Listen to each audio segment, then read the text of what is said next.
In the heart of a five-star hotel, a poorly dressed old man was thrown out in front of dozens of guests. People saw only his clothes, not his worth. But moments later, everything changed, and the guard who humiliated him nearly collapsed in shame. Why? Because the man they treated like trash was someone no one expected. Before we begin this powerful story, take a moment to like this video, subscribe to the channel, and turn on the notification bell. Your support helps us continue to create inspiring stories that awaken hearts and change perspectives. The polished marble floor of the Grand Astor Hotel gleamed under the golden chandeliers. Guests in tailored suits and designer dresses sipped champagne as soft piano music played in the background.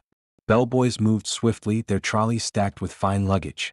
The lobby was a portrait of perfection, until the automatic doors slid open again. He stepped inside quietly. An old man. His coat was torn at the sleeves, his pants had holes near the knees, and one of his shoes looked a size too small. His beard was unkempt, his sweater full of dust. He held nothing but a worn leather pouch in one hand, his fingers trembling ever so slightly. His face looked calm, even peaceful, as if this place was familiar. Heads turned. Conversations paused. Two guests near the fireplace whispered something and moved away. The man walked slowly toward the reception desk, every step echoing louder than it should have. He stopped a few meters away and glanced around the lobby as if looking for someone. The hotel staff behind the counter stared at him but didn't speak. From the side, a young security officer named Rico noticed the commotion. His brows furrowed and he immediately left his post near the elevators. Rico had only worked at the Grand Astor for 6 months, but he took pride in maintaining the image of the hotel. He believed nothing and no one should disrupt the elegance this place promised. With brisk steps, he approached the old man. Guests watched as he raised his voice just enough to be heard by half the lobby. "Sir, you cannot be here," Rico said firmly. "This is a luxury hotel. If you're looking for assistance, please go to the shelter 2 blocks away." The old man didn't respond. His eyes slowly met Rico's as if measuring his soul. Then, in a voice barely above a whisper, he said, "I'm waiting for someone." Rico scoffed. "You'll have to wait somewhere else. You're disturbing the guests." Without another word, he stepped closer and grabbed the old man's arm. The man didn't resist. He only looked down at Rico's hand, then back into his eyes as if silently challenging him to reconsider. But Rico, already feeling the eyes of the lobby upon him, pushed forward with force. The old man stumbled backward and fell hard to the floor. A gasp spread through the room. A few guests stood frozen. One man took out his phone and began recording. The pianist stopped playing. And yet the old man said nothing. He lay on the cold marble, groaning softly as he reached for his pouch, which had fallen beside him. He wasn't crying. He wasn't begging. He simply looked up at Rico again with the same quiet eyes. And in that moment something shifted. A pair of tall men in suits entered the lobby through the revolving doors. Their footsteps were heavy. Their faces serious. One of them stopped mid-step. The other one froze as well. Their eyes widened as they saw the man on the floor. Then everything in the Grand Astor changed. The taller of the two men was the first to speak. His voice boomed through the grand lobby like a sudden crack of thunder. "What happened here?" he barked, marching toward the scene with urgency in every stride. His eyes flicked from the trembling old man on the floor to the stiff posture of the young security guard. Rico straightened, instinctively placing his hands behind his back. The second man, slightly older with gray at his temples, moved even faster. He dropped to one knee beside the old man and gently helped him sit up. "Sir, are you all right?" he asked with genuine concern. The old man gave a small nod but didn't speak. His eyes remained focused on Rico. Rico looked confused. The scene had flipped far too quickly. He stepped back slightly as more people began to gather. The manager of the hotel, a woman in her 40s named Claudia, came rushing out of her office. Her heels clicked sharply against the marble as she pushed through the onlookers. "What's going on here?" she demanded. But as her eyes fell on the old man, her breath caught. Claudia went pale. "Mr. Irwin?" she stuttered. The taller man turned to her immediately. "This is how your staff welcomes the founder of your hotel?" Rico blinked. "Founder?" Claudia's hands trembled. I didn't know he was coming today. There were no memos." "That's the point," the older suited man said, rising slowly. "He comes unannounced for a reason." The old man finally stood with some assistance. He looked smaller now, not in stature but in presence. His humility radiated like a quiet flame. "Do you know how many times I've walked through these lobbies unnoticed?" he asked gently, though everyone could hear him. "Sometimes in suits. Sometimes like this.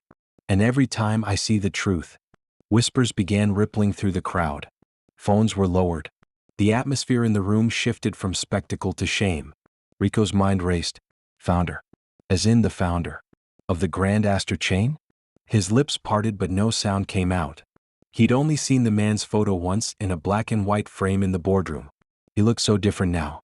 Older, weathered. But the eyes, those eyes were unmistakable. "Sir, I didn't know," Rico said, barely able to keep his voice steady. "I thought." "You thought I didn't belong," the old man cut in softly. "Because I looked like someone who didn't fit in your world. And that's exactly why I do this." Claudia stepped in quickly. "Mr. Irwin, I assure you this is not how we train our staff. I will handle this matter personally." But the old man raised his hand, silencing her. "No," he said. "Let him speak." Everyone turned to Rico. The young guard swallowed hard. His palms were sweaty, his heartbeat loud in his ears. He looked at the old man, the founder of the very place he had sworn to protect, and for the first time he truly saw him. Not just his clothes, not just his age, but him. "I was wrong," Rico said finally. "I judged you without a second thought. I treated you like you didn't matter." The silence was deafening. The old man nodded slowly. Then he turned to Claudia. "I want a full report of this incident," he said. "And I want to meet this young man in my office. Tomorrow morning." Rico's heart dropped. He had no idea what that meant. Was he fired? Was this a second chance? The uncertainty was crushing. But the old man said no more. He walked away slowly, leaving behind a room full of stunned guests and one security guard who would never see the world the same again. The night air outside the hotel was cold and quiet, but Rico's thoughts refused to settle. He sat on the edge of his small apartment bed, still in uniform, shoes untied, his badge tossed carelessly on the floor. The scene from earlier kept playing in his mind like a broken film reel. The look on the old man's face. The way he fell. The way everyone looked at him, not with respect but with judgment. Rico had joined the Grand Astor security team with pride. He came from a modest background and worked hard to get to that marble-floored lobby. But tonight, for the first time, he questioned everything. Had he been protecting the hotel's guests, or just protecting the illusion of luxury? He picked up his phone and opened a browser. He typed in the name Irwin Kakra. The search results were overwhelming. Articles, photos, speeches, awards. Founder of Grand Astor Group. Billionaire philanthropist. Former orphan turned business legend. Advocate for ethical leadership and humility in the hospitality industry. There were photos of him in suits shaking hands with world leaders, and others where he was helping clean shelters in remote villages. One headline read, "The billionaire who still sleeps on the floor." Rico leaned back, stunned. His eyes landed on an old interview clip. He pressed play. The screen lit up with the image of Irwin in his younger days, speaking softly into a microphone. "I sometimes dress like the forgotten," the man said, "because I want to see how the world treats those who have nothing. And when I find cruelty in my own walls, I do not punish with anger. I punish with truth." Rico felt something tighten in his chest. He stood up, paced the room, then stopped in front of the mirror. His reflection stared back. Not the uniform, not the badge, just the man who had failed a test he didn't even know he was taking. The clock on the wall ticked past midnight. Tomorrow morning he would stand face to face with the man he humiliated. But he didn't fear losing his job. He feared facing himself again if he didn't make this right. Then his phone buzzed. A message from Claudia. "Be in Mr. Irwin's office. 8 a.m. sharp. Don't be late." No smiley face. No signature. Rico placed the phone down, turned off the light, and lay in the darkness. But sleep never came. Only silence. And the slow build of something inside him he hadn't felt in a long time. Remorse. The morning sun had barely risen when Rico arrived at the executive level of the Grand Astor. This part of the hotel looked nothing like the lobby. The carpets were thicker, the walls lined with rare artwork, and the silence was sacred. He stood outside a tall door marked simply, "Irwin Kakra, Founder." His hands were cold. His collar felt too tight. For a moment he considered walking away. But then the door opened from the inside. It wasn't Claudia. It was Mr. Irwin himself. Without his cap, his gray hair was slicked back. He wore a simple dark sweater over a white shirt, no tie, no suit. Just a man. Come. Waiting. Come in, he said. Rico stepped inside slowly. The room was warm but minimal. No gold trimmings, no crystal lamps. Just books, wood, and a large window behind the desk overlooking the city. Sit, said Mr. Irwin. Rico obeyed, careful not to look directly into his eyes. A moment of silence passed before Mr. Irwin spoke again. Tell me, he said, how long have you worked here? 6 months, sir. And how long have you been judging people by their clothes? Rico winced. I didn't mean to. I was only trying to protect the image of the hotel? Irwin cut in. That's what they all say. Rico took a deep breath. Yes, he said. But that wasn't an excuse. I failed. I was cruel when I should have been cautious. I was arrogant when I should have been alert. Irwin studied him. Rico continued. I've read about you now. Last night. I know who you are. I should have known sooner. But honestly, even if you weren't the founder, I still shouldn't have done what I did. I treated a guest like a problem. And if I had truly been a homeless man? Irwin asked, leaning forward slightly. Would your regret be any less? No, Rico said. His voice was steadier now. Because I didn't fail the founder of this hotel. I failed the man in front of me. Silence again. Then Irwin leaned back. A small, almost invisible smile tugged at the corner of his lips. Good, he said quietly. You passed. Rico blinked. What? Irwin stood, walked over to a side shelf and pulled out a thick black folder. He tossed it gently on the desk. Your name was on my shortlist, he said. A new leadership development program. For staff with integrity, humility, and potential. This week was part of your final evaluation. Rico's heart nearly stopped. You were testing me? Not just you. Others too.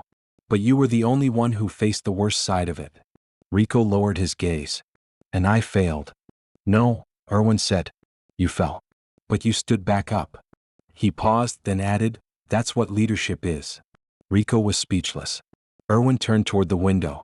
You begin your new training next Monday, he said. Uniform stays off.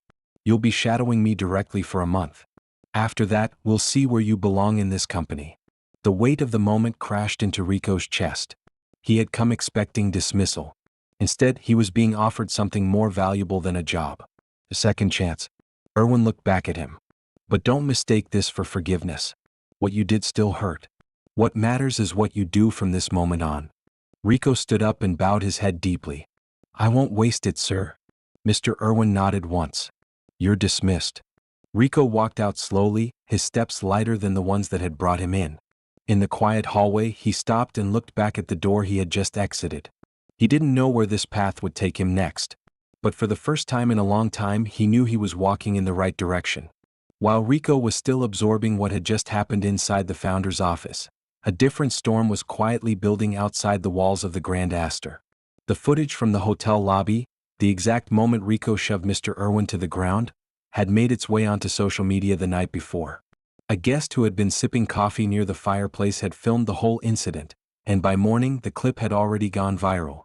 The caption read, Old man humiliated in 5-star hotel. Treated like garbage. Is this how they treat the poor? By the time Rico left the executive floor, hundreds of thousands had watched the video. And many didn't know who the old man really was.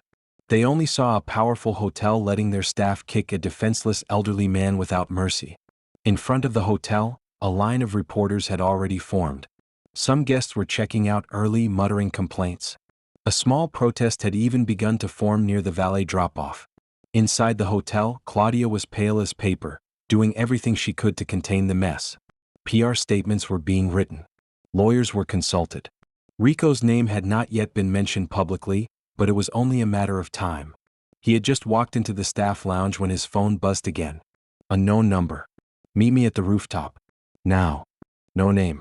Just the message. Rico hesitated, then turned back toward the elevator. When he reached the rooftop garden, a rarely used retreat meant for VIPs, he found Mr. Irwin waiting by the glass railing, staring out at the skyline. I'm guessing you've seen the video? Irwin asked without turning. Yes, sir, Rico replied quietly. And? I deserve everything they're saying about me. Irwin exhaled. Maybe, he said. But they don't know the full story. They never do. He turned to Rico, his gaze sharper now. Do you want me to clear your name? Rico blinked. What do you mean? I could release the truth, Erwin said. Tell them who I am. That this was a test. That you've apologized and earned my trust. Rico looked down at his shoes. His pride wanted that. His reputation begged for it. But something else tugged inside him. Something deeper. No, he said finally. Not yet. Erwin raised an eyebrow. If I'm going to earn forgiveness, Rico said, it shouldn't come from your name. It should come from my actions. I want to fix what I broke, not escape it. A long silence followed. Then, slowly, Erwin nodded. I had a feeling you'd say that. He walked past Rico toward the elevator, then stopped. There's a board meeting tonight, he said. I want you there. Don't be late. Before Rico could respond, the elevator doors opened and closed behind him. Left alone in the wind, Rico looked out over the city. Down below, reporters shouted. Protesters waved signs. And inside the hotel, whispers filled the halls. But in his chest, a new fire had started. It was no longer about fear. It was about redemption. That evening, the private boardroom on the top floor of the Grand Astor shimmered with tension. 12 members of the board sat in a semicircle around a long polished table. Suits were crisp, eyes sharp. The city lights outside the tall windows reflected off the glass, adding a surreal glow to the heavy atmosphere inside. Mr. Erwin sat at the head of the table, calm as ever. In front of him were printed screenshots of the viral video, newspaper clippings, and a growing list of online comments filled with outrage. To his right sat Claudia, her jaw tight, hands neatly folded. And just beside the entrance, standing awkwardly in his staff uniform, was Rico. No one greeted him when he walked in. The air was colder here, less forgiving. We'll begin, Mr. Erwin said, tapping the table lightly. Claudia stood first. Ladies and gentlemen, the situation is serious. The video from yesterday has already been featured on 2 national news outlets and reposted by several influential figures. Our hotel's reputation is on the line. Murmurs rose among the board members. One of our employees physically assaulted a man who, from the public's perspective, was homeless and harmless, Claudia continued. They don't know that the man was our founder. And frankly, that doesn't matter to them. A board member leaned forward. What action has been taken so far? None, Claudia replied, glancing at Erwin. Because Mr. Erwin insisted we wait. Now all eyes turned to him. Mr. Erwin leaned back in his chair, laced his fingers, and looked at Rico. Tell them what you did, he said calmly. Rico cleared his throat. His voice was rough, his body tense. I saw a man in old clothes walk into the lobby, he said. I assumed he didn't belong. I never asked why he was there. I just judged him. Then I forced him out. The room was silent. And what would you do differently if given the chance? Another board member asked. I'd speak first, Rico said. And listen second. I'd treat him like a guest. Or at least like a human being. And why should we keep you here? Asked a woman at the far end of the table. Rico didn't hesitate. You shouldn't. Not unless I can prove I've changed. Not unless I earn back the trust one broke. Not because I need the job, but because I want to be the kind of person this hotel deserves. The board members exchanged glances. A few nodded, others remained unreadable. Then Mr. Erwin spoke. I called you all here not to decide his fate, he said, but to inform you of mine. Claudia stiffened. The room quieted even more. I will be releasing a public statement tomorrow, he said. I will reveal my identity in the video. I'll tell the truth, that I was testing my staff, and that one failed but chose to rise. Sir, that could cause more backlash, a man interrupted. They might say you set the whole thing up. They might, Erwin replied. But truth is rarely comfortable. I built this company on the idea that service begins with dignity. If I hide behind silence now, then I've failed more than Rico ever did. He turned to the young guard. You'll join me when I make the announcement. Rico blinked. Me, sir? Yes. Side by side. The boardroom fell into thoughtful silence once more. Some looked uncertain. Some looked inspired. But none dared to oppose. Erwin stood. Meeting adjourned. As the members gathered their papers and began to leave, Rico remained frozen in place. Erwin passed him on the way out, then stopped just for a second. Tomorrow, he said softly, you start building your legacy. And then he was gone. leaving Rico in the quiet room where his second life had just begun. The next morning, the grand ballroom of the Grand Astor Hotel was transformed into a press conference stage. Velvet curtains framed a single podium. Cameras were lined up in rows. Reporters from across the country buzzed with anticipation. The air was thick with rumors and unfinished headlines. Whispers had already spread that the old man from the viral video was not just any guest, but someone important. Still, no one expected what was about to unfold. At exactly 10 a.m., Erwin Cockrell walked onto the stage. The murmur stopped instantly. He wore a simple black blazer over a white shirt. No jewelry. No fanfare. Just the man who had built an empire with his own hands. He stepped to the podium and adjusted the microphone. "Good morning," he began. "I know many of you are here because of a video." The crowd leaned in. "I am the man in that video." Gasps rippled through the room. Cameras clicked nonstop. "I entered my own hotel lobby dressed as someone forgotten by society. Not because I enjoy drama, but because I needed to know how far we have drifted from our values." He paused, then continued. "I was pushed. I was kicked. But more importantly, I was seen as something less." He let that sit in silence. Then he gestured to the side of the stage. Rico walked out. Gone was his security uniform. He wore a plain white shirt, black slacks, and a nervous, uncertain expression. Every camera turned to him. "This young man," Erwin said, "is the one who shoved me to the ground. But he is also the one who, when faced with the truth, owned his mistake and asked for no protection. Only a chance to be better." Rico stepped beside him at the podium. "I made a judgment," he said into the mic, "a terrible one. I thought I was protecting this hotel. But the truth is I was protecting an illusion. And I hurt someone because of how they looked." He paused, his voice slightly shaking. "This hotel stands for hospitality. That means warmth. That means respect. I forgot that.